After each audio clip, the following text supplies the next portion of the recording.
इनङ् आदेशनिमित्तम्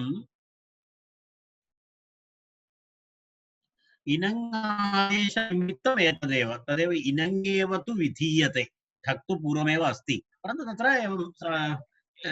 एवं विहितमस्ति तत् तावदेव तत्र विशेषतया वक्तव्यमस्ति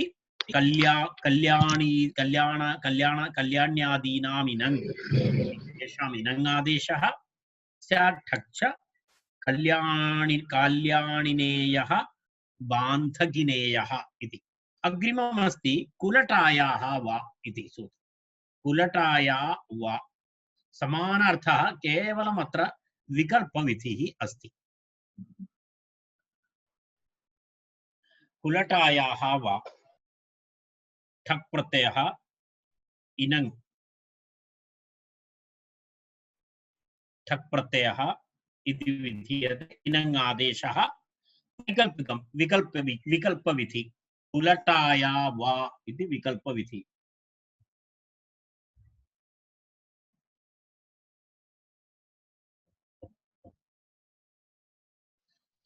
विकल्पविधि अस्ति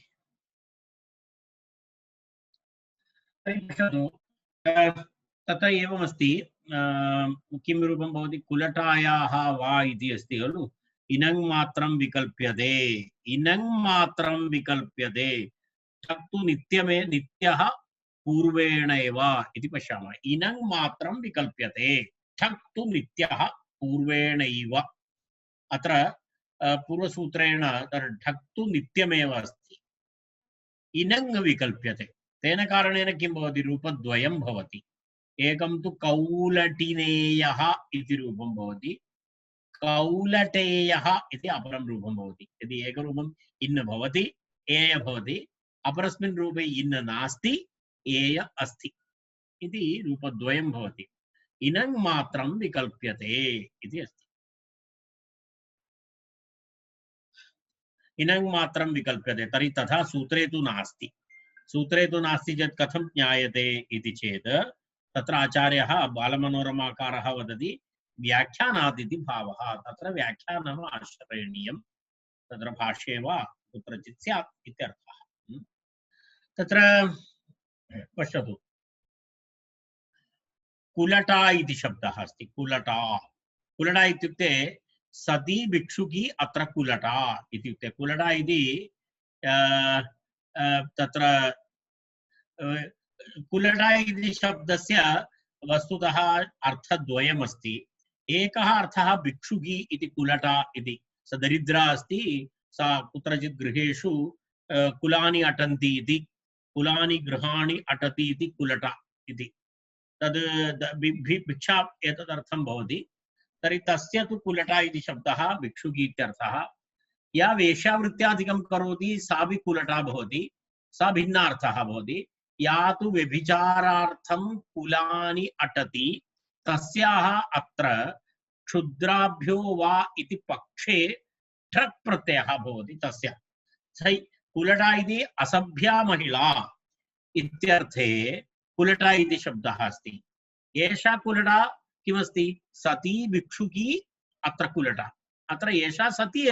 भिक्षुकी अस्ति सा अर्थात् तत्र सा दारिद्र्यकारणेन किं करोति गृहाणि अटित्वा भिक्षाटनं करोति इति तस्याः आशयः अपरार्थे तु कुलटा इति यदि व्यभिचारार्थे भवति तत्र तु क्षुद्राभ्यो वा इति पक्षे ठक् भवति तर्हि तत्र ठक् प्रत्ययः भवति चेत् भिन्नं रूपं भवति कौलटेरः इति रूपं भवति कुलटायाः अपत्यं कौलटेरः इति रूपं भवति कौलटिनेयः कौलटेयः इति एकम् अपरं रूपं तु कौलटेरः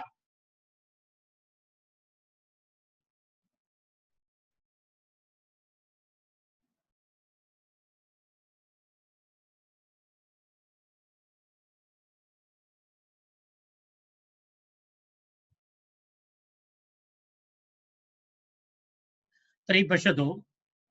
किं किं रूपं भवति इति प्रथमरूपं तु चिन्ता नास्ति तत् जातं कुलटा इन् विकल्पे न भवति एय अठ प्रत्ययः एय तर्हि तत्तु भवत्येव कौलटिनेयः अनन्तरं कौलटेयः इति रूपमपि अभवत् कौलटेरः इति अर्थरूपं तु द्रष्टव्यमस्ति। कौलटेरः इति रूपं तु वयं पश्यामः। कौलटेरः इत्यत्र किं भवति? कुलट इति शब्दः, कुलट इति शब्दात् क्षुद्राभ्यो वा इति सूत्रेण, क्षुद्राभ्यो वा इति सूत्रेण ढ्र प्रत्ययः, ढ्र ढ्र प्रत्ययः, ढ्रक् ढ्रक् इति प्रत्ययः, ढ्रक्। तर्हि ढ्रक् इति प्रत्ययः भवति चेत् किति च इति आदिवृद्धि।